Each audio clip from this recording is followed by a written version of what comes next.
दोस्तों जय श्री राम। मैं पंडित कमलेश पांडे, एमपी सतना जिला। दोस्तों इस समय हमारे रामचरितमानस में एक दोहा लिखा हुआ है, ढोल गमार शूद्र पशु नारी, यह ताड़न के अधिकारी। दोस्तों हमारे ऋषि मुनियों ने तप जप पूजा करके ऐसे ऐसे ग्रंथों का निर्माण किया है जो मानव जीवन के कल्याण के लिए लाभकारी और लाभदायक है, और मानव जीवन को सतमार्ग सही मार्ग दिखाने का ये पुस्तक काम करती है। हमारे 4 वेद बने हुए हैं। चारों वेदों में मानव जीवन की जीवन जीने की शैली दी गई है, और इस रामचरितमानस के बारे में तो कुछ कहना ही क्या। रामचरितमानस दोस्तों राम के चरित्र का इसमें वर्णन किया गया है। चरित्र मतलब वर्ण, उनके ऊपर जो बीती हुई है उनकी वो सब कहानी उसमें लिखी गई है। रामचरितमानस राम के ऊपर आधारित, राम के चरित्र पर, राम के जीवन में जो जो आस्था जो भी प्रतिबिंब में दिखाई दिया उसमें लिख दिया गया, रामचरितमानस नाम दे दिया गया। और रामचरितमानस मात्र पढ़ने से ही जीवन का, मानव जीवन का जीवन कल्याण हो जाता है, और वह एक सतमार्ग की ओर जाने लगता है और एक अच्छे मार्ग की ओर जाने लगता है, और उसको भगवान इतनी सद्बुद्धि दे देता है कि वह पूजनीय हो जाता है। उसमें जाति पाति कुछ भी नहीं देखा जाता है, क्योंकि जो व्यक्ति के अंदर गुण है, मानव जीवन के लिए, मानव कल्याण के लिए, जन कल्याण के लिए उससे मुख से शब्द निकलते हों, वो मानव पूजनीय हर युग में माना गया है। उसकी जाति नहीं देखी गई है। इसीलिए एक दोहा भी कहा गया, जात न पूछो साधु की, पूछ लीजिए ज्ञान, अब मोल करो तलवार की, पड़ी रहन दो म्यान। यदि कोई ऋषि मुनि, यदि कोई व्यक्ति मानव जीवन के कल्याण के लिए, मानव जन जन के कल्याण के लिए, यदि उसको सतमार्ग की ओर ले जाने के लिए, मानव जीवन को सही मार्ग दिखाने के लिए यदि वो कोई कार्य कर रहा है, कोई कविता का वर्णन कर रहा है, तो वो पूजनीय हो जाता है। उसी तरह ये हमारे इस रामचरितमानस में एक दोहा है, ढोल गंवार शूद्र पशु नारी, यह ताड़न के अधिकारी। दोस्तों जिस समय रामचरितमानस लिखी गई है या छपी गई है, उस समय हमारे हिंदुस्तान के नारी, महिला और मानव इतने पढ़े लिखे नहीं थे, इतनी स्कूलें नहीं थी, इतने विद्यालय नहीं थे, इतने बुद्धिमान नहीं थे। पहले अनपढ़ गंवार लोग रहते थे। उनको गुरुजनों के द्वारा जो शिक्षा प्राप्त हुई और गुरुजनों के द्वारा जानकारी हुई और गुरुओं के द्वारा जो ज्ञान बांटा गया महिलाओं में, मर्दों में, तो वो उन लोगों के अंदर एक उत्साह पैदा हुआ, और वही सब देख करके श्रीमद् भागवत गीता, रामायण धारावाहिक, कृष्णा धारावाहिक बना। पहले तो किताबों द्वारा समझाया गया तो मानव जीवन वो अपने जीवन में नहीं उतार पाया। फिर ऋषि मुनि, वैज्ञानिक और कलाकार लोगों ने सोचा कि मानव को आँख के सामने दिखाया जाए, शायद उसमें से इसके अंदर कोई नया उत्साह हो। तो वैसे ही रामायण नाम का एक धारावाहिक दिखाया गया। उसमें अच्छा पहनाव, अच्छा व्यवहार, अच्छा आचरण, जीवन जीने की शैली, और मानव जीवन को क्या क्या कर्तव्य होते हैं, बाप का बेटे के प्रति, बेटे का बाप के प्रति, माँ का बेटे के प्रति, बेटे का माँ के प्रति क्या क्या कर्तव्य होने चाहिए, और कौन से जीवन में कौन सा फल उसको प्राप्त होता है, ये सारी चीज़ें रामायण और कृष्णा धारावाहिक में दिखाया गया है। दोस्तों तो ऋषि मुनियों ने हर युग में, हर कार्यक्रम में अच्छे से अच्छे कार्य दिखाने के लिए मानव जीवन को के जीवन में अच्छे काम, अच्छे लक्ष्य प्राप्त हो जाए, मानव जीवन को, मानव अच्छे रास्ते की ओर चले जाए, अनपढ़ से पढ़ने की ओर चले जाए, मानव होशियार हो जाए, बुद्धिमान हो जाए, मानव चरित्रमान हो जाए, गुणमान हो जाए। हमारे ऋषि मुनियों को पूर्व काल से ही यह ज्ञान था, और वो चारों वेदों का निर्माण कर दिए।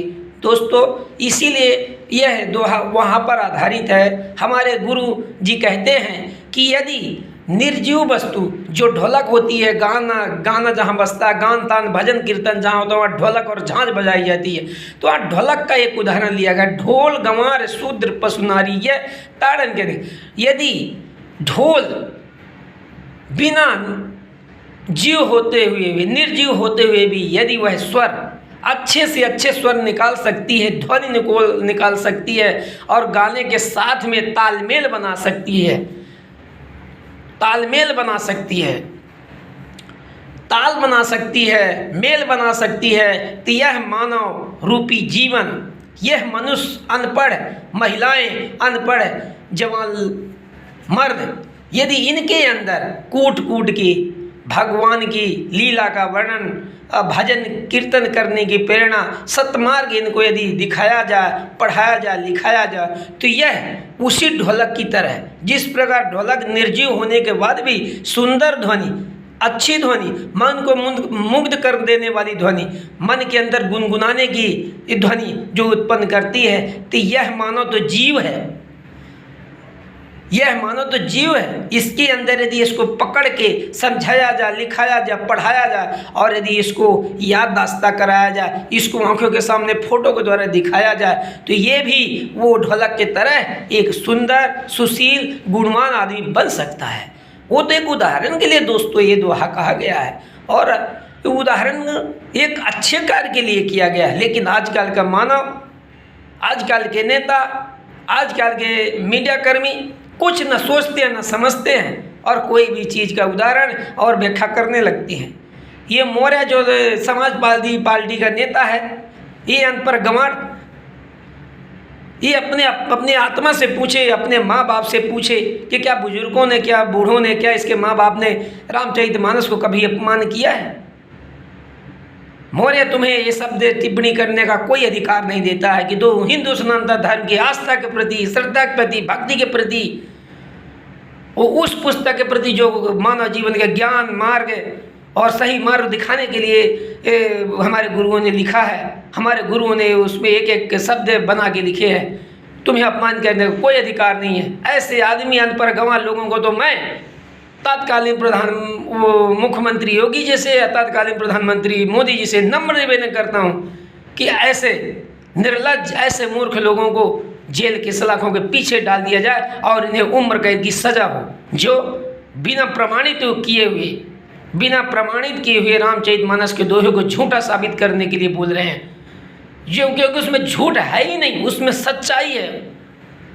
उस दोहे को पढ़िए और उसका अर्थ समझिए पहले। क्या मौर्य जी आप स्कूल नहीं गए हो? क्या मौर्य जी आपके टीचर ने कुछ बताया नहीं है? क्या आपके माँ बाप नहीं बताए?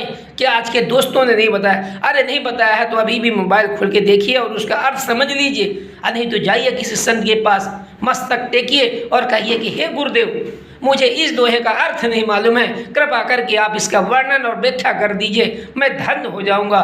मुझसे जो गलती हुई है उसे मैं आपसे क्षमा याचना कर लूँगा। और मेरे गुरुदेव, हिंदू सनातन धर्म के लोग इतने दयावान होते हैं, क्यों महापाप करने के बाद भी पापी को माफ़ कर देते हैं। जन जन तक ये गलत अफवाहें मौर्य जी मत फैलाइए। पहले आप अपने अंदर की आत्मा से पूछिए कि आपने क्या बोल दिया है। राजनीति करना अलग बात है, और राजनीति में यदि किसी दोहे, किसी ग्रंथ को आप उपयोग करोगे तो आपको जेल की हवा खानी ही पड़ेगी।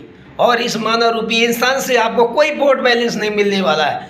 आप वोट बैलेंस बटोरने के चक्कर में जो लगे हुए हो ना, इस बार यूपी की जनता आपको देख ली है, आपका असली चेहरा देख लिया है कि मौर्य के अंदर कौन से गुण भरे हुए हैं। यदि आपके बोलने पे कोई सारा समाज सब समझ गया है कि आपके अंदर तो हमें लग रहा है कि हिंदुत्वता का खून ही नहीं है, आप खरीदे गए हो, आप बेचे गए हो, आप किसी के दूसरे के बोलने के कहने के अनुसार चल रहे हो, आप अपना आपा खो बैठे हो। इसलिए मौर्य जी आप समझ लीजिए कि आने वाले दिन आपके लिए खतरनाक हो सकते हैं। आने वाला समय आपकी कुर्सी जा सकती है। और मैं सभी जनता जनार्दन से नम्र निवेदन कहूँगा कि ऐसे नेताओं को बाइकाट करें, ऐसे लोगों को बाइकाट करें, ऐसे स्टार लोगों को बाइकाट करें, ऐसे दूरदर्शन वालों को बाइकाट करें, ऐसे समाज में रहने वाले सभी प्राणियों का बाइकाट करें जो हमारे हिंदू सनातन धर्म के प्रति ईर्ष्या रखते हों, घृणा रखते हों और गलत अफवाह फैलाते हों।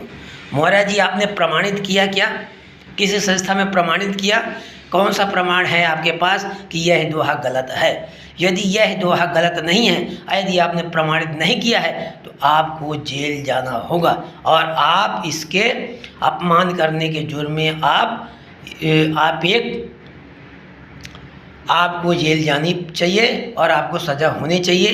क्योंकि जैसे एक आदमी गलत काम करता है वह कैदी के रूप में जाना चाहता है, उसी तरह आप कैदी हो गए हैं हमारे हिंदुस्तान सनातन धर्म के विरुद्ध जो गलत वर्णन किया है, या कि आप माफ़ी मांगिए, नहीं जाने के लिए तैयार हो जाए। जय श्री राम, जय हनुमान। मैं पंडित करुणेश पांडे, MP सतना जिला। दोस्तों, हमें जनता जनार्दन से यही नम्र निवेदन करता हूँ कि ऐसे कीड़े मकोड़े लोग कहीं ना कहीं तो हर युग में पाए गए हैं।